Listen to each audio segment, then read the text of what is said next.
Norway chess competition 2026। नमस्कार मित्रांनो, बुद्धिबळ विश्वातील सर्वात मानाची समजली जाणारी नॉर्वे चेस स्पर्धा आता पुन्हा एकदा रंगणार आहे। ही स्पर्धा ओस्लो नॉर्वे येथे होणार आहे आणि या स्पर्धेची उत्सुकता जगभरात असून जगातील दिग्गज खेळाडू या स्पर्धेमध्ये आपला सहभाग नोंदवतात। यासोबतच भारताचेही अनेक नामांकित खेळाडू या स्पर्धेमध्ये भाग घेतात।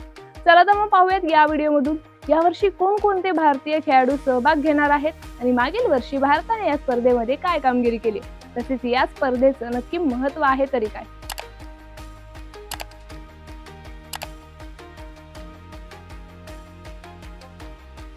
सर्वात आधी जाणून घेऊयात की नॉर्वे चेस स्पर्धा म्हणजे काय आणि तिचं महत्त्व काय आहे। तर मित्रांनो, ही जगातील सर्वात कठीण आणि प्रतिष्ठित राऊंड रॉबिन स्पर्धांपैकी एक आहे। राऊंड रॉबिन म्हणजे अशी पद्धत जिथे स्पर्धेतील प्रत्येक खेळाडूला इतर सर्व खेळाडूंशी किमान एकदा तरी सामना करावाच लागतो। या स्पर्धेचं खास वैशिष्ट्य म्हणजे इथला आर्मगेडन नियम, जो प्रत्येक ड्रॉ झालेल्या डावानंतर निकाल लावण्यासाठी वापरला जातो। त्यामुळे ही स्पर्धा अधिक थरारक आणि प्रेक्षकांसाठी मनोरंजक ठरते। आता या स्पर्धेमध्ये भारताचे कोणकोणते खेळाडू मैदानात उतरणार आहे हे सांगते।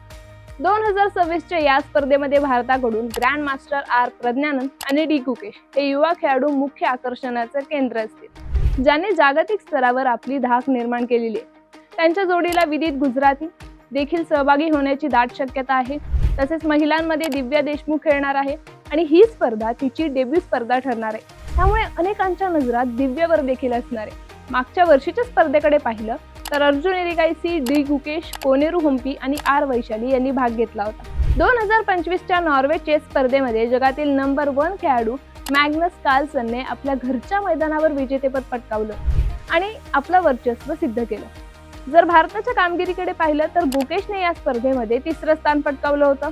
विशेष म्हणजे त्याने जागतिक क्रमवारीत पहिल्या क्रमांकावर असलेल्या मॅग्नस कार्लसनला क्लासिक बुद्धिबळात पहिल्यांदाच पराभूत करण्याचा विक्रम याच स्पर्धेमध्ये केला होता। तसेच अर्जुन एरिगाइसी आणि वैशाली हे या स्पर्धेमध्ये 5व्या स्थानावर राहिले होते, तर अनुभवी कोनेरू हम्पीने आपली चमक दाखवत 3रं स्थान मिळवलं होतं। आता या वर्षीच्या स्पर्धेच्या स्वरूपाबद्दल बोलायचं झालं तर मुख्य स्पर्धेमध्ये जगातील टॉप 10 दिग्गज खेळाडू एकमेकांशी भिडणार आहेत। यात मॅग्नस कार्लसनसह फॅबियानो करुआना आणि हिकारू नाकामुरा यांच्यासारख्या नामांकित खेळाडूंचा देखील समावेश असणार आहे। जरी या स्पर्धेमध्ये प्रत्यक्ष खेळणाऱ्या खेळाडूंची संख्या ही मर्यादित असली तरीही यामध्ये सहभागी होणारे खेळाडू सुमारे 6 ते 8 वेगवेगळ्या देशांचे प्रतिनिधित्व करताना दिसणार आहे। त्यामुळे ही स्पर्धा आणखीनच थरारक आणि मनोरंजक राहणार आहे। एकीकडे बुद्धिबळासाठी फक्त विश्वनाथन आनंद यांच्या नावाने ओळखला जाणारा भारत हा आता युवा ग्रँडमास्टर्सचा देश झालाय। नॉर्वे चेस सारख्या जागतिक स्टेजवर भारतीय खेळाडू आता फक्त सहभागी होत नाहीयेत, तर ते जेतेपदाचे प्रबळ दावेदार म्हणून देखील ओळखले जात आहेत। भारतीय बुद्धिबळाची ही ताकद आता जगाला थक्क करणारी आहे। तुम्हाला काय वाटतंय, या वर्षी हे भारतीय खेळाडू नॉर्वे बुद्धिबळ जिंकून इतिहास घडवतील का?